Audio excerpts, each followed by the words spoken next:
Happy New Year, everybody. Tonight we're going to talk about 2025. And 2025 wasn't loud because of one bill. It wasn't chaotic because of one accident. It was loud because the cracks finally lined up. And once you see a crack in a foundation clearly, you can't unsee that thing. For years, trucking's problems were treated like separate issues. Licensing here, training there, safety somewhere else, pay, detention, transparency, all separated. 2025 showed us they are all the same exact problem. It starts before a trucker ever moves. This year, the Department of Transportation finally acknowledged what drivers have been saying for a long, long time. Safety starts with communication. And communication starts with licensing standards. Standards that actually mean something. The renewed focus on English language proficiency and non-domiciled CDLs, it didn't come out of nowhere. It came after years of uneven enforcement, state by state, office by office. But here's where 2025 really hit. When scrutiny increased, the weakest parts of the system cracked first. Not on the highway, in the classroom. Training standards were exposed.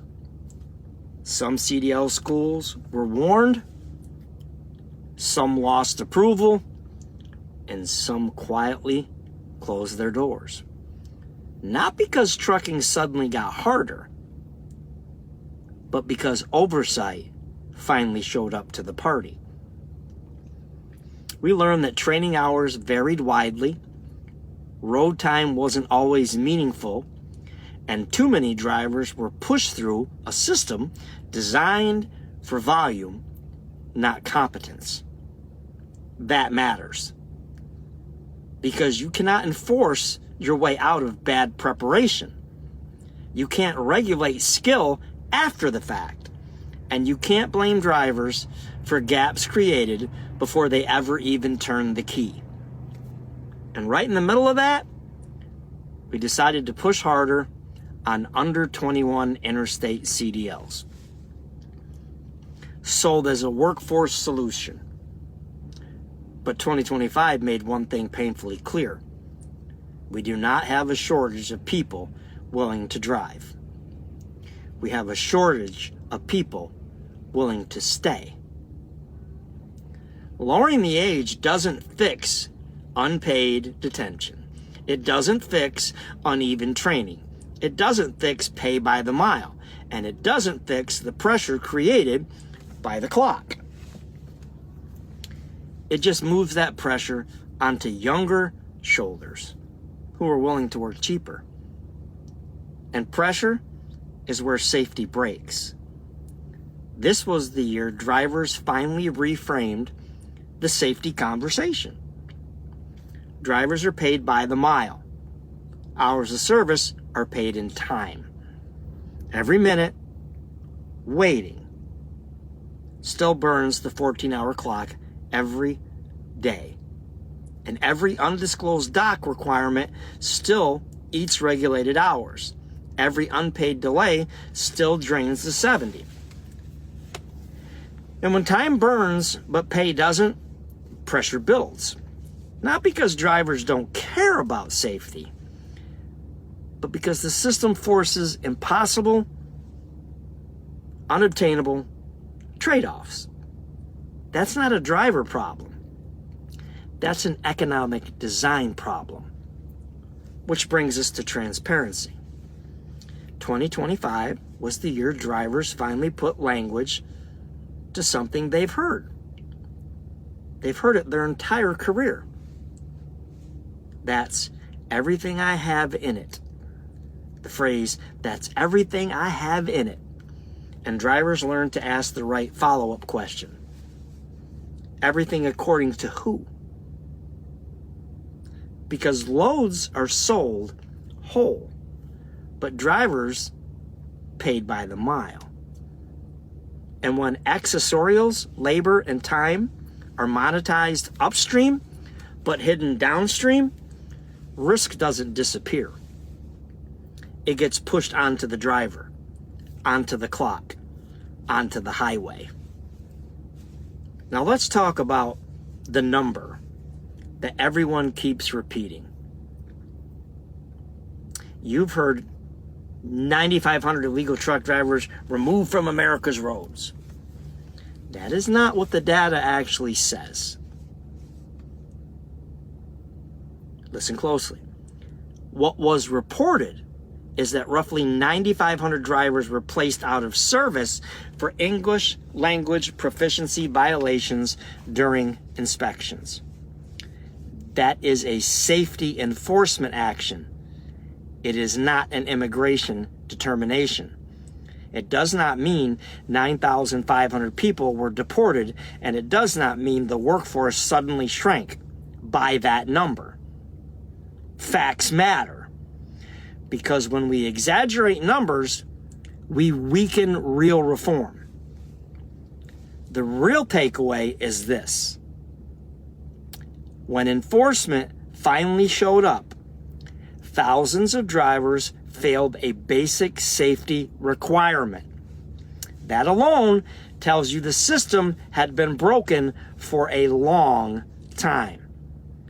And once enforcement started, the next step was inevitable. The courtroom.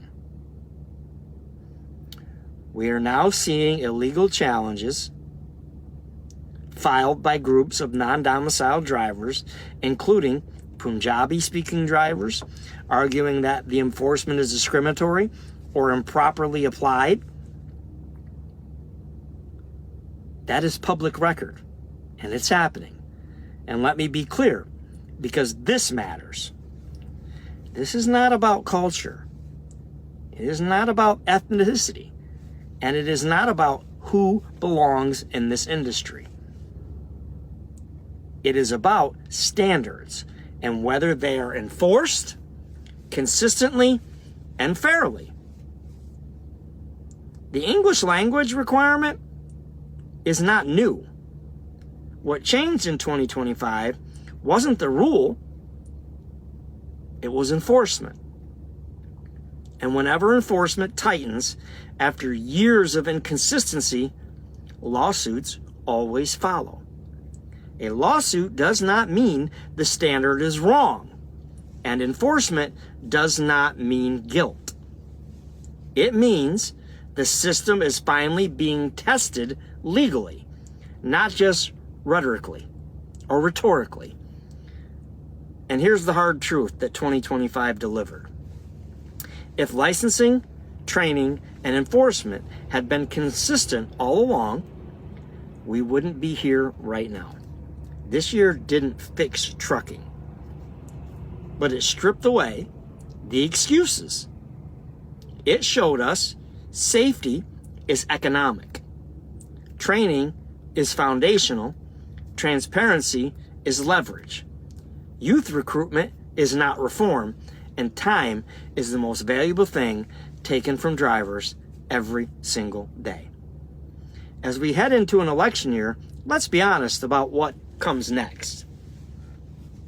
Campaigning will slow legislation. Optics will replace action. Hearings will replace solutions. That means meaningful reform won't come from waiting quietly. It comes from asking better questions. What have you done today to make trucking better for tomorrow? What can we all agree is broken? And in what order do we fix it? And if you've been silent, is it because you're unsure or because no one ever invited you into the conversation? 2025 was the year trucking stopped whispering, and 2026 will decide whether anyone in power was listening.